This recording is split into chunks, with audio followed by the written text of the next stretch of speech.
वक्फ board पागल हो गया है, उसके बाप की जमीन थोड़ा है यहाँ। ये सब पूरा हिंदुस्तान ये हिंदुओं का देश है।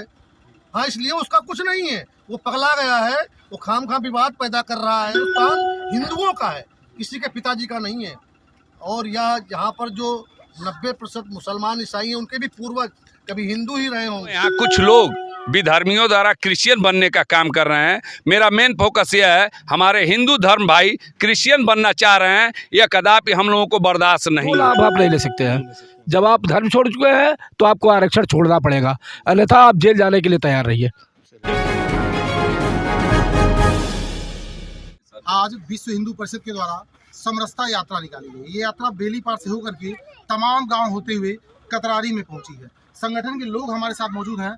आइए इनसे बात करते हैं और जानने की कोशिश करते हैं कि लोगों को क्या संदेश देना चाह रहे हैं और आज की इस समरसता यात्रा का उद्देश्य क्या है। सबसे पहले दोस्तों बहुत बहुत स्वागत है आपका।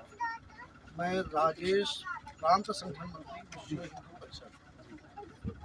भारतवर्ष राम कृष्ण और शिव का देश है, या ऋषियों मुनियों का देश है, महात्मा बुद्ध का देश है, महावीर स्वामी का देश है। हमारे पूज्य संतों ने एक श्लोक हम लोगों को बताया है, हमारे लिए मंत्र है, हिंदवा शोधरा सर्वे न हिंदू पतितो भवेत, मम दीक्षा हिंदू रक्षा मम मंत्र समानता।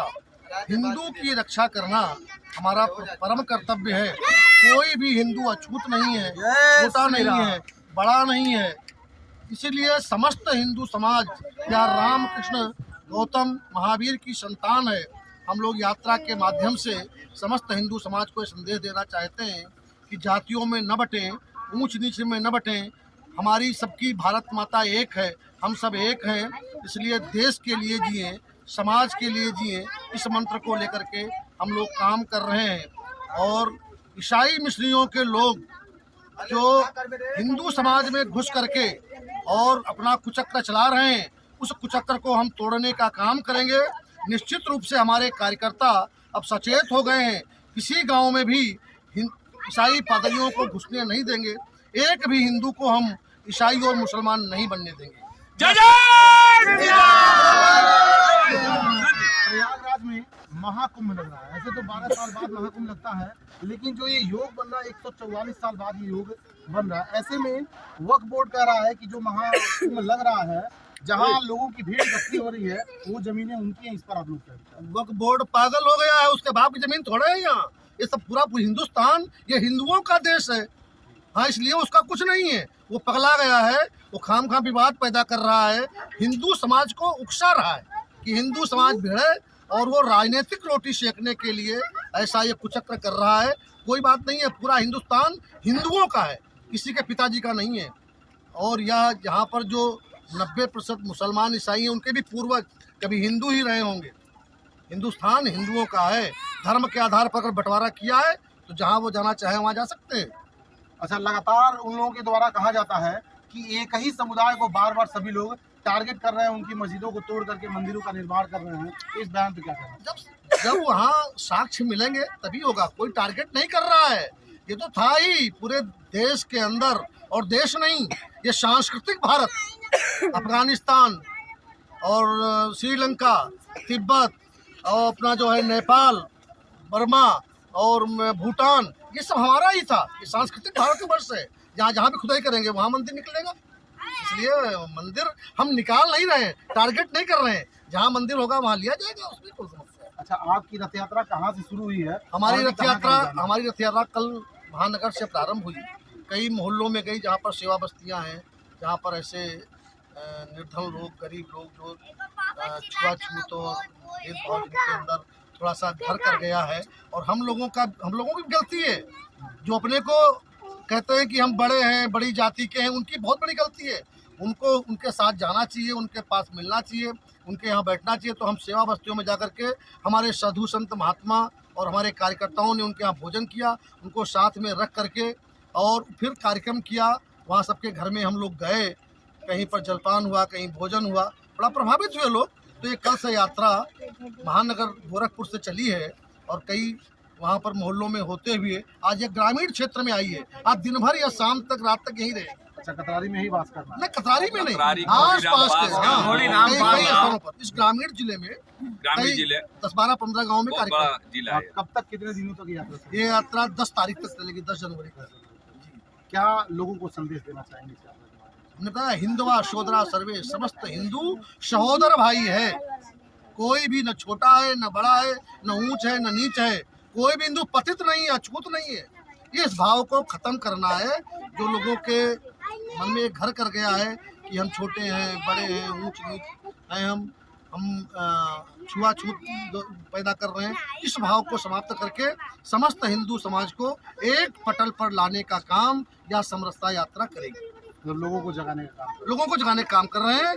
हाँ, बहुत बहुत धन्यवाद। तो विश्व हिंदू परिषद के द्वारा लोगों को ये संदेश दिया जा रहा है कि जात पात के भेदभाव में न बटें और एक हो जाएं। विश्व हिंदू परिषद की समरसता यात्रा ग्रामीण क्षेत्रों में पहुंच चुकी है। ग्रामीण क्षेत्र के उपाध्यक्ष हमारे साथ मौजूद हैं, इनसे भी जानने की कोशिश करते हैं। किसी कार्यक्रम की बात कर रहे थे आप? मैं विश्व हिंदू परिषद जिला उपाध्यक्ष विश्वजीत शाही मैं बता रहा हूँ। एक कतरारी ग्राम सभा में मैं 3 साल से यहाँ पे कार्य कर रहा हूँ।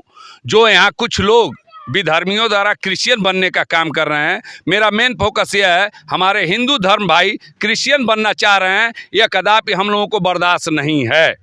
यह हम 3 साल से यहाँ पे फोकस कर रहे हैं। यहाँ कुछ विधर्मी घुस के शुक्रवार रविवार को यहाँ पे हमेशा आकर जल के माध्यम से, अदर के माध्यम से, उन लोगों के माध्यम बहुत होते हैं, आधा हिंदू आधा क्रिश्चियन बना के काम कर रहे हैं। उस पर मैं काम कर रहा हूँ। यह कदापि हमारा हिंदू भाई क्रिश्चियन न बने, मुस्लिम न बने, इस पे हम लोगों का विशेष फोकस है।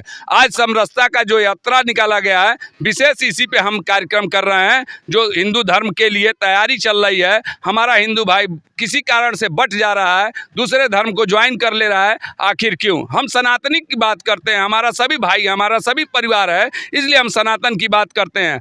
दूसरी बात, यहाँ 10, 11, 12 को भव्य यहाँ पे राम कथा होगा, हर कीर्तन होगा, 24 आवर्स का होगा, हवन कुंड होगा। और मैं आह्वान भी कर रहा हूँ इस गांव को, जितने क्रिश्चियन भाई बन चुके हैं वो क्रिश्चियन भाई अपना धर्म परिवर्तन करके फिर सनातन धर्म ग्रहण करें। अभी तक विश्व हिंदू परिषद ने उनके खिलाफ किस तरह की कार्रवाई की? अभी विश्व हिंदू परिषद उनको घेरने का काम कर रहा है, उनको समझने का काम कर रहा है। अभी भी वो सुधर जाएं, नहीं सुधरेंगे तो मैं प्रशासनिक कार्रवाई विश्व हिंदू परिषद करने के लिए विवश हो जाएगा। यह 4-5 गाँव में, 6 गाँव में, 10 गाँव में ये अपना जाल फैला रहे हैं, और जिस दिन पकड़ा गए उस दिन उनको कानूनी कार्रवाई करके उनको फिर घर वापसी किया जाएगा। जिन्होंने धर्म परिवर्तन कर लिया है उनके लिए क्या उन्हीं के लिए एक कार्यक्रम 2 दिन का रखा गया है। अपना धर्म परिवर्तन जो कर लिए हैं वह अपना स्वेच्छा से आवे, हवन कुंड पे बैठे, अपना फिर सनातन धर्म में आवे, अपने परिवार में आए, कोई दिक्कत नहीं है। अच्छा सर, आप बताएं, ऐसा कौन सी परिस्थिति बन जा रही है कि लोग सनातन को छोड़ करके या हिंदू धर्म को छोड़ करके दूसरे धर्मों को अपना? देखिए, सारी समस्याओं की जड़ लाभ और लोभ है। लोभ वो सब लोग बन रहे हैं, गरीब जनता है, बरगलाया जा रहा है आसानी से, और जनता बरगला जा रही है। शिक्षा का अभाव है, जागरूकता का अभाव है। इसी चीज़ को हम लोग इस कार्यक्रम करके जनता को जागरूक कर रहे हैं, उनके अंदर स्वाभिमान पैदा कर रहे हैं, धर्म और संस्कृति के प्रति जागरूकता पैदा कर रहे हैं। ये तो बड़ी अच्छी बात आपने कही। अक्सर कई जगहों पे देखा जाता है जहां इस तरह के लोग सक्रिय हैं, लालच और लोभ दे करके ही उनको जी इसमें विदेशी मिशनरियाँ जो हैं वो फंडिंग कर रही हैं, गांव-गांव फंडिंग कर रही है। सबसे बड़ा यही कारण है, पैसे देना, मकान देना, पैसे देना, दवा के नाम पर फसला लेना। ये शिक्षा स्वास्थ्य के माध्यम से वो जन जन में घुसपैठ बना ले रहे हैं और भोली भाली जनता बहक जा रही है। बहुत बहुत धन्यवाद। हकीकत यह है कि जो धर्मांतरण किया जा रहा है, कराया जा रहा है, अपने धर्म से जब आप विपरीत धर्म अपनाते हैं तो जो आरक्षण का लाभ आप ले रहे हैं उस आरक्षण की से भी आपको वंचित किया जाएगा। उसका लाभ आपका बढ़ेगा अगर आप लोग स्वेच्छा से अपने धर्म को, अपने घर को वापसी कर लेते हैं तो आप लाभ लेते रहेंगे, अन्यथा इसके लिए विधिक कार्रवाई भी की जाएगी, जिसके लिए आप जेल भी जा सकते हैं। लाभ 2 लाभ आप नहीं ले सकते हैं। जब आप धर्म छोड़ चुके हैं तो आपको आरक्षण छोड़ना पड़ेगा, अन्यथा आप जेल जाने के लिए तैयार रहिए।